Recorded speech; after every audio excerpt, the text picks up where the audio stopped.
Korea's top nuclear envoy says there are no preconditions to holding talks with North Korea to assess the regime's willingness to abandon its nuclear weapons program. US President Barack Obama nominates veteran combat commander Joseph Dunford as his new chairman of the Joint Chiefs of Staff. Plus, a local think tank says China's growing competitiveness in international trade is damaging Korean exports. Stay tuned for these stories and more.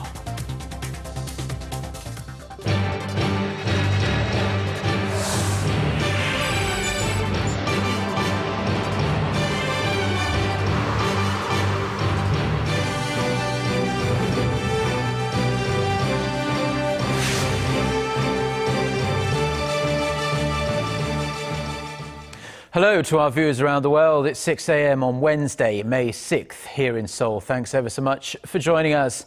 I'm Mark Broome. Our top story this morning, South Korea's top nuclear envoy says there are no preconditions to resuming talks with North Korea on its nuclear program in order to test the regime's commitment before resuming formal six-party negotiations. Speaking to reporters following talks with his U.S. counterpart Sung Kim in Washington on Tuesday, Hwang Jung-guk said the unconditional exploratory talks would be aimed at judging Pyongyang's real intentions and finding out whether it will make a sincere commitment to denuclearize. When asked whether the proposal had been conveyed to North Korea, Hwang said they are yet to receive a direct response from Pyongyang. He added, however, that the North has done so in an indirect manner through its state media, which so far has been less than receptive to the idea. The South Korean envoy has since left for Beijing for related talks with his Chinese counterpart, Wu Dawei, on Wednesday. And it turns out that North Korea's new rocket control tower is located right next to the residence owned by leader Kim Jong-un. Experts say this could be a sign of the regime's strong interest in developing long-range missiles. Park Ji-won reports. Seoul-based Yonhap news agency reported Tuesday that it has confirmed the location of North Korea's new satellite command center. It's within sight of one of North Korean leader Kim Jong-un's residences in Pyongyang. The news agency said it pinpointed the location by analyzing satellite images taken by Google Earth last September. The images show the 13,000 square meter complex is composed of buildings and an observation tower. The site is about 400 meters southwest of a luxurious house with a garden that is known to be one of the old residences of the young leader's late father Kim Jong-il, which is now often used by his son. The complex is also just 200 meters away from a residential complex occupied by high-ranking officials, including Kim Young-nam, who is considered the country's second-in-command. On Sunday, North Korea's state media released pictures of Kim Jong-un touring the newly built complex. Yonhap News later reported that the location of the complex in the pictures is identical to the one in the Google satellite images. Observers say the location of the complex demonstrates Kim's support for and interest in the country's long-range missile development program. They also say Kim could be at this site this coming October when he may be planning a missile launch to coincide with the 70th anniversary of the establishment of the country's ruling Workers' Party. Park Ji-won, Arirang News. North Korean leader Kim Jong-un's recent decision to cancel a planned visit to Russia shows the young leader is concerned about instability inside his regime. This is according to Van Jackson, a North Korea expert at the Center for New American Security. He was making the remarks during a discussion held at Johns Hopkins University in Washington on Tuesday. The expert believes Kim does not feel secure about his control of the communist nation, otherwise he would not have executed senior officials, and that he could also leave the country to attend events overseas. Jackson then expressed concern about the North's massive arsenal of missiles, saying South Korea's defense against its missile threats is not strong enough. He added that deploying the U.S. missile defense system known as Terminal High Altitude Area Defense, or THAAD, would help nullify that threat. Now to the latest on the NYU student detained in North Korea. Ju-won Moon, a South Korean national and permanent U.S. resident, says he willfully entered the communist state late last month. In an interview with CNN released on Tuesday, the 21-year-old said he wanted to be arrested. Looking relaxed during this interview, Mr. Ju said he hoped his illegal entry would have a good effect on relations between the two Koreas. He added that he wanted to show the world that an ordinary college student like him could enter the state illegally and return home safely with, quote, the generous treatment of North Korea. Ju crossed fences and a river to enter North Korea near the Great Wall of China in Dandong. He said he'd been thinking about the trip since February and couldn't get it out of his mind. U.S. President Barack Obama has tapped General Joseph Dunford for chairman of the U.S. Joint Chiefs of Staff. Once confirmed by the Senate, he will replace retiring General Martin Dempsey as the top military advisor to the president. Making his announcement from the Rose Garden in the White House, Obama said Dunford was one of the military's most highly regarded strategic thinkers and was known and respected by Washington's allies.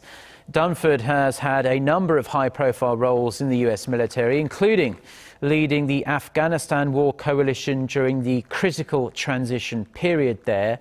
Obama also noted Dunford's 40 years of military service and said he trusted him completely. If confirmed, as he is widely expected to be, Dunford will face a slew of challenges, including the US-led air campaign against the group that calls itself Islamic State. Korean exports are starting to feel the heat from the weak yen as Japanese firms have been eroding the price competitiveness of Korean products on the international market. And this isn't the only headache, however, as China is pumping out cheap but increasingly high-quality products which are taking a bite out of Korea's share of the global export market. For more on the implications of this new trend, Kim Hyun-bin reports. China's growing competitiveness in international trade is hurting Korean exports. That's according to a report released Tuesday by the Korea Development Institute. Traditional strengths like high-end TVs, audio recording, and telecommunications are under attack as Chinese technology catches up, cutting Korea's advantage by 50%. The drop in global market share for exports of machinery and information processing equipment was even more severe, a fall of about 70% over the last decade. The report also noted that Korea's current export pattern looks very similar to what happened in Japan in the early 90s. Back then, the country claimed roughly 1/10 of the total global market share, with machinery and transportation equipment leading exports. Machinery and transportation equipment are relatively easy for late-starting nations to catch up to. Japan was dominant in this area, but Korea was able to catch up. By the mid-1990s, Korean exports were outselling their Japanese competitors. Now, China is narrowing the gap, with its export potential rated very high. To stay competitive, experts say Korea needs to become an innovator, developing more original products that developing markets will have difficulty copying. Kim Hyun-bin, Arirang News. Now, Korea's free trade deal with Vietnam is one step closer to going into effect as the two countries signed the pact in Hanoi on Tuesday. The agreement, which is expected to boost the presence of Korean products and investors in one of ASEAN region's biggest and fastest growing markets and a population of 90 million. Song Ji-son reports. An upgrade to the 2007 FTA between Korea and ASEAN members, including Vietnam. That's how Seoul's Trade Ministry described its new agreement, which will help to expand the already growing business between the two nations. Bilateral trade with Vietnam hit $30 billion last year, and the FTA is expected to raise that figure by 20% a year. Korea is Vietnam's second biggest exporter after China, and the new deal is expected to give Korean products a competitive edge over Japan's in pricing. Japanese goods had an advantage after the country signed an economic partnership agreement with Vietnam in 2009. The new FTA will remove tariffs on over 92% of Korea's export volume to Vietnam from the previous 86% agreed in the ASEAN Pact, edging past Japan's tariff-free volume of 90%. Popular Korean export items such as washing machines, rice cookers, cosmetics, and automobiles will see tariffs disappear over the next 10 years. The two countries will also seek to enhance protection for foreign investors by reinforcing investor-state dispute settlement. More than 4,000 Korean companies have already entered the Vietnamese market, which boasts an annual GDP growth of 5.4% in 2013. The two countries will work toward ratifying the bill aiming to implement the pact within this year. 송지선, Arirang News. Now, Japanese wartime facilities that housed enslaved laborers from Korea and other nations during World War II are on the verge of being added to the highly respected UNESCO World Heritage List. The Korean government, as you'd expect, is deeply opposed to the move, condemning Japan for glorifying its history of aggression as an industrial revolution without any remorse for the victims who suffered so terribly there. Our Son Jung-in has more. This is Hashima Island in Nagasaki, also known as Hell Island. The area is notorious as it's where some 800 Korean coal miners were forced to work during the colonial era. Around 120 of the laborers died from starvation or mistreatment. 5 kilometers away lies Takashima Island, where most of the 3,500 mobilized Koreans died in similar conditions. But now Japan is seeking to glorify these sites of historical aggression as key parts of its industrial revolution that helped the country's rapid modernization. The 23 places claimed by Japan as symbolic of its Meiji era were recently recommended by UNESCO's advisory committee to be registered as World Heritage Sites following Tokyo's push for their inscription. Among them, 11 sites, including Nagasaki Shipyard and Yahata Steelworks, are where tens of thousands of Koreans worked as slave laborers. The World Heritage Committee will likely decide to add the sites to the list when they hold a session in July, as a recommendation has never been rebutted in the final stage. Korea is strongly protesting the move. It says efforts to register the facilities as a World Heritage Site is clearly at odds with UNESCO's goal of honoring locations that have a universal value to humanity. The National Assembly's Foreign Affairs and Unification Committee passed a resolution on Monday condemning the Japanese government for its attempt to have the sites inscribed. It also demanded Japan offer a sincere apology. 손정인, Arirang News. Korea has ranked 30th on the annual State of the World's Mothers Report released on Tuesday by international non-profit Save the Children. That's out of 179 countries and a tie with Croatia. The rankings are based on 5 factors: maternal health, under 5 mortality rates, and the economic, educational and political status of women in each country.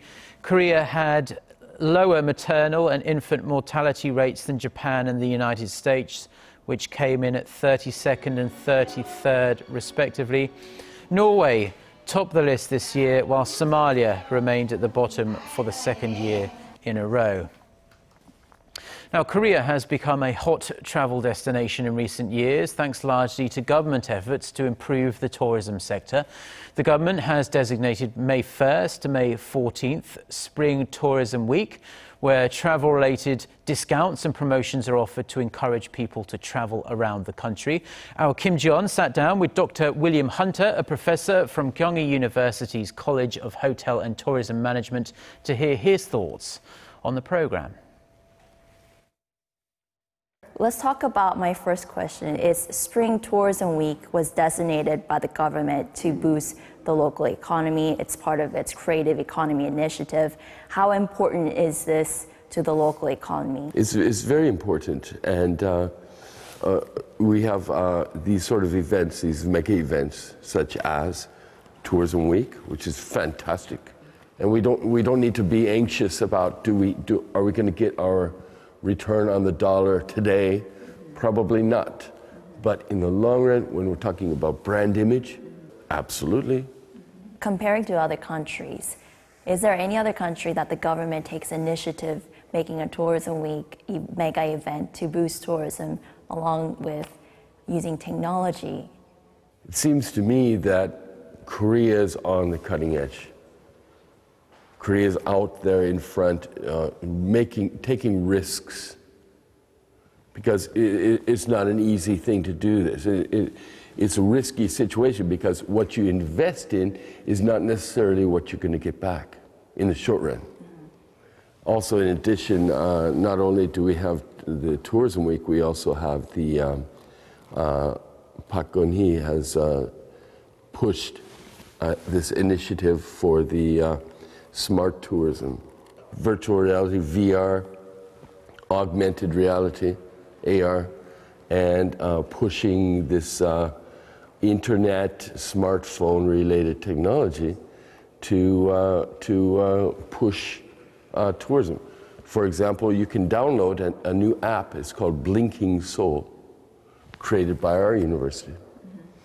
And you download Blinking Seoul and you say, okay, well, what hotel do I want to stay in? What restaurant do I want to eat in? And you input your data, and it's going to give you GPS coordinates. It's going to give you a map. It's going to point the way. Let's talk about progress then. How many foreign tourists visit Korea in a year? And how much? I think we're what, 11 million, I think, international tourists. And I think back in 2004, when I first came to Korea, I think the number was more like 6 million. So we've gone from 6 million to 11 million, which is almost double. Well, thank you for your time, Dr. Hunter. Well, that's all we have for now. I'm Mark Broome. We do hope to see you at the same time tomorrow. Until then, goodbye.